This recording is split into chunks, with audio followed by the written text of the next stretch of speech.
friends, welcome back to another Renee's recap. I have tried to record this a couple of times, but I don't know why. This is the last time I'm going to try to record this, okay?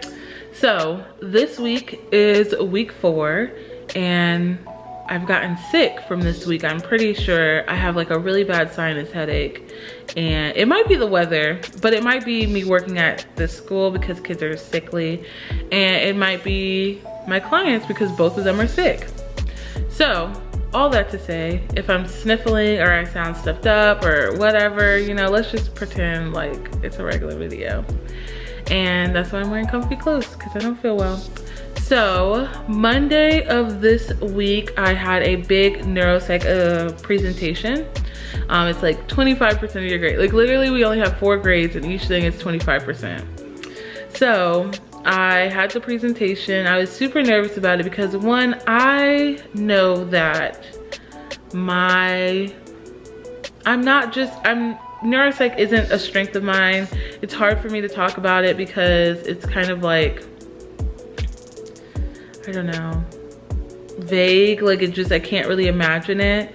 So I knew going into it that I was like pretty nervous about the presentation because I just, you know, I felt like I broke down the article like too simply. Like it was simple enough for me to understand. So I was like, maybe this is too simple. But also I was nervous about it because I know I'm not a super strong presenter. I don't know what it is, but like I practiced all day Sunday and practiced with my dad right before, and I still got up there and like, I didn't bomb it, but like I get up there and like my brain goes to mush. Like I just can't think straight enough to do the presentation. And I know that the way you become good at presenting is you practice and present a lot, I know. But I've been presenting since 2012 and it has not gotten any better. So all that to say, the presentation I guess went fine. He didn't have any weird remarks or anything, or like weird faces, or made me feel like I was like bombing it. I personally feel like I was bombing it, so I don't know how it actually went.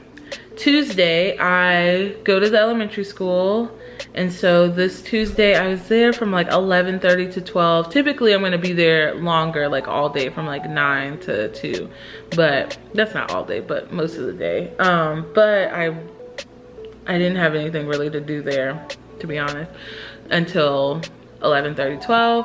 I met with a few teachers. What else did I do? Oh, I had a meeting, like a pretty big meeting, because the way that we assign kids for the group therapy is we observe them, we make recommendations, and then their teachers also make recommendations, and then the counselors make recommendations. And so I kind of had a meeting with the counselors to kind of get just some context about the kids, their home life, their schooling, just get some general context about the kids before we throw them in these groups. Throw them in the groups, that sounds terrible. Before we put them in the groups. So context is important in psychology. I don't know if you guys know that, but like a person isn't just like their symptoms or their behaviors, like the context around which the behavior occurs and their lives really matters. And so to be sure that we're taking a more, I don't want to say holistic approach, but maybe going with like this Bronfenbrenner model of like kids exist in context, and like making sure that we're looking at and considering the different systems that they exist in. All that to say, I had a meeting and it was fine. It was really good. And I think it provided me a lot more context about these kids and about their home lives that I would have not gotten otherwise. So cool beans with that. That was really great. So Wednesday I had class, and then I had RVT, which is like research team. And then, yeah, that was pretty much it. So Wednesday was pretty good. This Thursday, no, this wasn't the first Thursday I came into the school, right? Oh no, maybe it was. So this Thursday, I think, was the first Thursday where I went to the school on a Thursday. And basically what I did this Thursday was I started pulling kids from their pre-K classes and teaching them calming skills. And so basically I take about 3 to 4 kids at a time for about 10 minutes, and we go over the calming skills. We go over the what's it called, the calming skills. Oh, we do like an emotion recognition game, and then we talk about when we can use these calming skills, which on one hand they're pre-K, so it's just, I think, exposure for them. I don't know how much, one, they're gonna retain, and two, how much they're actually gonna use this. But I think it's good because like I'm teaching them, but then also their teachers have the calming skills with them, and they will be able to be like, oh, I see you're having a hard time with your emotions. Maybe you should use the turtle or something like that, or take a deep breath with the balloon in your belly. Something like that I think would be really beneficial. Then I had supervision. Then I had clinical team, and that was it for Thursday. So Friday was a bit hairy. I feel like I was driving all over the place. So I had my intake shift from 9 to 11, which I got there a little early, so I left early, which is what I do. So intakes were fine. Yeah. And so then I had a meeting for my other placement, which is like, it's not really a therapy role there. It's more like a consultant role. And so we had a big meeting, well, not a big meeting. We had a meeting with like sort of our supervisor, but he's really not our supervisor. He's just like the person we kind of report to some of the time. I don't really know how to describe that. But we had that meeting, and then I had to drive across town to go to the elementary school because the supervisor there was having like a professional development seminar, and I really wanted to go. And I think it was good that I went because the teachers had a chance really to like see me and see that like I'm there for them and I'm there to help support them with their students. So I thought that was really, really good. Then after that, I had to drive to the house I work at for the consultant role and do a report, which was like my first report for this placement, and it was really, really good. But it was just good. The but isn't about the placement. The but is I noticed this week that I was switching roles a lot. And so what that means is like, I don't know if this is gonna make sense, but in grad school, at least in clinical psychology, there's a lot of different roles you occupy. So like you're a student in some places, you're a researcher, you are a clinician / therapist in some places, group therapist some places, consultant some places. I think that's it. I think that's all the roles that I can think of off the top of my head. But I found, well, somebody had told me this last year, is like the more you switch roles in a day, like you'll be exhausted. It's just mentally exhausting, like switching roles.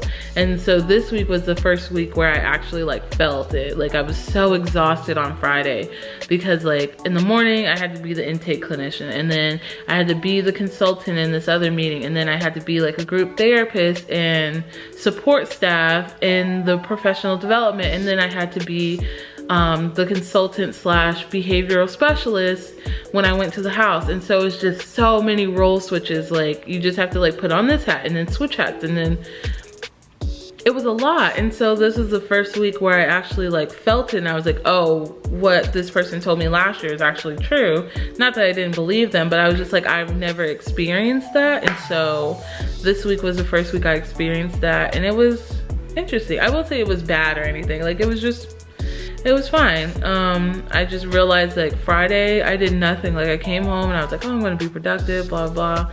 No, like I couldn't do anything. Like I just couldn't function. So all that to say, you should try to minimize your role switching as much as possible, because I did find that switching roles a whole bunch this week was a lot. And yeah.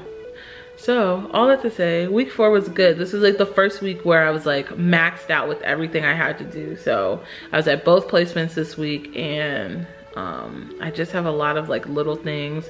I got my thesis edits back, which I need to start working on too.